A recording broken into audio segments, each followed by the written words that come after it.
Murder has taken place since the beginning of time. Cain and Abel is the earliest recorded story from the Bible. To the Hatfield and McCoy feud, to assassinations of presidents. The strangest case to ever hit a courtroom took place right here in my neck of the woods. I've heard of a weapon being used to commit heinous acts, but using a rattlesnake, I've never heard of such thing before. Appalachia, the mountains are like no other. From its rigid terrain, beautiful wildlife, to the people that live their lives here, to the strange, unexplained stories that folks share. Join me while I share this amazing place, one story at a time. Snake handling has been a huge part of the Pentecostal Holiness Church preachers for years. Snake handling has been around since the late 1800s. Recently, our amazing friend over at the Dixie After Dark channel covered some of the history of this very subject, and it brought to mind this very story. Glenn Summerford, the pastor of Church of Jesus with Signs, is the center of this story. October 1991, Darlene Summerford went to the Scottsboro Police Department to talk with detectives. The woman had bandages on her hands. While speaking to detectives, she accused her husband, Glenn, of forcing her hand in the snake box, to which she was struck 2 times. She told that it was an attempt to end her life. Well, on those grounds, Glenn was arrested and charged with attempted murder. In February 1992, the trial began. Darlene gave her testimony, and she said that Glenn was convinced that she was running around on him with a fellow preacher, to which she denied all accusations.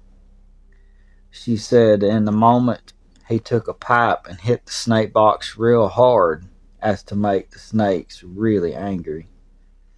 He grabbed her by the hair and pushed her face onto the box and said, "Put your hand in the box or I'll put your face in, either one."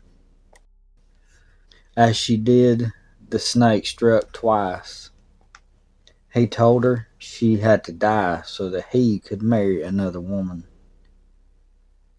Another witness took the stand, and she gave a completely different version of the story. She told that Darlene had gotten Glenn so drunk he passed out. Then she went to the snake box, intended to throw one right on top of him in hopes that it would bite him and kill him, but she was bitten in the meantime. When the witness was cross-examined by the prosecution, she was asked if she had dated or had any social relationship with Glenn, to which she denied all accusations. But yet, another witness took the stand and testified that the girl had been seen staying the night at Glenn's house on several occasions. So it seems that the witness' testimony had been untruthful. After all sides rested their case, the jury deliberated. Glenn was found guilty and sentenced to 99 years. But February 2003, 30 years was added to his sentence for second-degree escape. For Glenn had slipped away for only 45 minutes while on a work detail. Glenn Summerford came up for parole but was denied. His earliest release date would be February the 4th, 2021. So, did Glenn hold Darlene's hand in the snake box? Did he intend to kill her so he could marry another? Did Darlene intend to kill him and got bitten in the meantime? The only ones who know the truth would be Glenn, Darlene, and the Lord himself.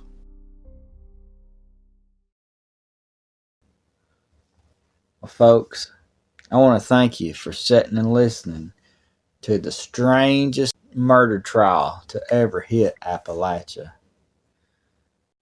I want to say a special thank you to the Dixie After Dark channel for doing the story on George Henley, a snake handling preacher. Well, I appreciate you listening. I love you to pieces, and I'll see you next time.